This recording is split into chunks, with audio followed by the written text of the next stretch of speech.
અસ્તિત્વ એટલે કુદરત, અસ્તિત્વ એટલે પરમાત્મા, અને સૂર્ય અને ચંદ્ર એ બંને પરમાત્માની એટલે અસ્તિત્વની આંખ છે.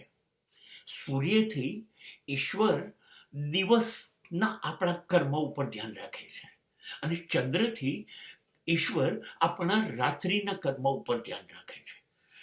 સૂર્ય સવારે ઉગી જ્યારે સૂર્યોદય થાય ત્યારે નિયમિત આપણે અંજલિ કઈ આપવી જોઈએ, હે સૂર્યનારાયણ, હું ગુસ્સો નહીં કરું, હું લાભ, લોભ, લાલચ, સ્વાર્થ, હલકટે, ગુસ્સો, અહમ આ બધાથી દૂર રહીશ.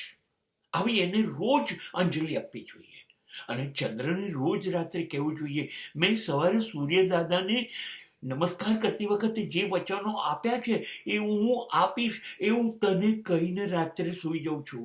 તો આખી રાત મારી આ વાતનો સાક્ષી રહેજે, અને મને જ્યારે સવારે પાછા મારા શ્વાસ આપે, મને ઉઠાડે, ત્યારે મને સૂર્યને અંજલિ આપવાનું યાદ દેવડાવજે.